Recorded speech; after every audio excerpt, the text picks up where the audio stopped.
चलो बच्चा, अब हम स्टार्ट कर रहे हैं सेक्शन डी में सम नंबर 5 पेज नंबर 137 पे है। बच्चा ये ध्यान में रखना, ये सम जो हम कर रहे हैं बेसिकली सेम इलास्टेशन अभी किया वैसा ही है, उससे जैसा मिडल वाला पोर्शन हमें जैसे ढूंढना है वही पोर्शन पे हम फोकस कर रहे हैं। स्टेप बाय स्टेप समझोगे तो कोई प्रॉब्लम नहीं आएगा, बस खाली ध्यान से लिखना कैसे वो देखना है। तो दिया हुआ है बच्चा कुछ इस तरह, normal distribution as a mean 52 and the variance is 64, obtain the estimate limit which include exactly middle of 25% of observation. आप बोलोगे सर मिडल वाले 25% ऑब्जर्वेशन को ढूंढना है, x1 और x2 को ढूंढना है, तो आप बोलोगे सर इसका मतलब ये हुआ, ये जो दिया हुआ है हमें रिवर्स मेथड से कैलकुलेशन करना है, हमें परसेंटेज दी है तो प्रोबेबिलिटी दी हुई है इनडायरेक्टली, आप बोलोगे सर इसके हिसाब से हेल्प लेके आप x1 x2 ढूंढोगे। तो चलो बच्चा स्टार्ट करते, जो इंफॉर्मेशन है वो आप बोलोगे सर म्यू जो है वो आप बोलोगे सर 52 एंड आप सिग्मा बोलोगे 64। जैसे ये पॉइंट कंप्लीट होता है आप बोलोगे सर मिडल वाले पोर्शन की बात हो रही है तो x1 less than x less than आप बोलोगे x2 is equal to 25/100 is equal to 0.25। आप बोलोगे सर ये तो समझ में आ गया, सिंपल सी बात थी। अभी आप बोलोगे सर यहाँ पे एक छोटा सा हम नॉर्मल कर्व बना देते हैं, एक्चुअली यहाँ बनाना चाहिए, तो आप बोलोगे यहाँ पे जो होगा वो Z0 ये लिख दिया।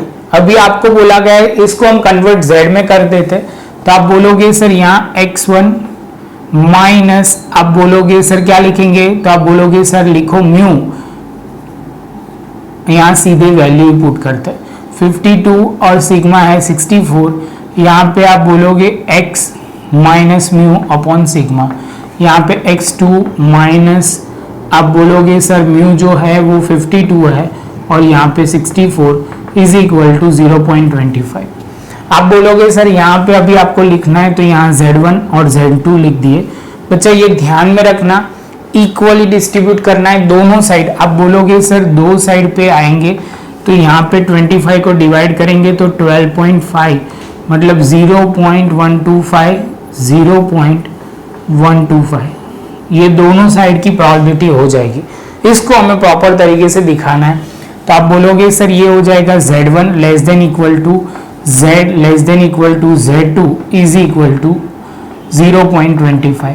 अभी बच्चा इसको हम दिखा सकते हैं Z0 से लेके Z1 तक, Z0 से लेके Z2 तक, इसकी प्रोबेबिलिटी हम लिख सकते हैं या डायरेक्टली ये स्टेप को भी लिख सकते हैं, लेकिन हम एक स्टेप लिखते हैं चलो वो वाला, और डायरेक्ट भी लिखोगे तो भी चलेगा। जैसे समझ लो Z1 less then Z less then 0 plus आप बोलोगे Z यहां से होगा 0 से लेके Z2, तो आप बोलोगे सर ये तो क्लियर है। अभी बच्चा हम सीधा स्टेप करेंगे, यहाँ पे हम सीधा लिखेंगे Z1 equal less than equal to Z less than equal to 0 is equal to divide by करोगे तो 125, और सेम वे आप बोलोगे ये लाइन आप नीचे भी लिख सकते हो। आप बोलोगे सर यहाँ Z probability of 0 less than equal to Z less than equal to Z2 is equal to 0.125। जैसे ये पॉइंट कंप्लीट होता है तो आप बोलोगे सर यहाँ तक का पॉइंट हमें क्लियर हुआ, तो उसके बाद बच्चा आप Z टेबल में 125 को देखोगे। बच्चा एक लाइन हर बार मैं लिखता नहीं हूँ, जो आपको लिखने की जरूरत है इसलिए वो मैंने पेज रखा ही हुआ है जहाँ पे आपको क्या लिखना पड़ेगा, जो हर बार लिखना पड़ता है आपको। तो यहाँ पे बाय लिखना पड़ेगा by using the table standard normal variable the estimate value of Z1 and Z2। तो ये लिखना सही बच्चा। आप बोलोगे 125 से ढूंढना है तो 125 बच्चा ढूंढोगे तो कितना होगा, तो आप बोलोगे सर 125 जो है ये कुछ इसके बीच में आएगा, तो आप बोलोगे सर जो Z स्कोर बोला जाएगा, Z स्कोर एंड एरिया जो एक होगा वो 0.125 से कम है, जो आप बोलोगे सर कितना कम है तो 0.1217 0.1255 तो आप बोलोगे सर यहाँ पे जो होगा वो कितना है, तो आप बोलोगे सर ये जो बनेगा वो एग्जैक्टली अभी बच्चा आप बोलोगे सर इतना लिखने के बाद ध्यान से देखोगे तो ये वैल्यू 125 से नजदीक बहुत है। आप देखोगे तो ये 125.55 है, तो हम बोल सकते हो कि ये 125 से बहुत नजदीक है। आप बोलोगे सर हमें नहीं स्ट्राइक हुआ तो बच्चा ये आंसर दो तरह से एक्सेप्टेबल है, पॉइंट का ही फर्क आएगा, बहुत फर्क नहीं होगा, लेकिन आपको ध्यान रखना पड़ेगा। तो हम लिखेंगे यहाँ Z1 इज इक्वल टू, आप यहाँ पे लिखो Z1 इज इक्वल टू, आप बोलोगे 0.32 और Z2 इज इक्वल टू 0.32। ये लेफ्ट हैंड साइड है Z1, तो आप बोलोगे 0.32 माइनस में होगा, और Z2 राइट हैंड साइड है तो वो क्या आएगा, तो आप बोलोगे राइट हैंड साइड है तो वो 0.32 जो आपको ध्यान में रखना है वो आप बोलोगे राइट हैंड साइड होगा, तो वो हम कंसीडर करेंगे। तो ये प्लस में कंसीडर करेंगे। एग्जैक्ट वर्ड बोलना है तो ऐसे बोल सकते हो। सीधा यहां से लिखना शुरू करते हैं। Z1 is equal to x1 minus 52/64। अब बोलोगे 0.32 into 64 is equal to x1 minus 52।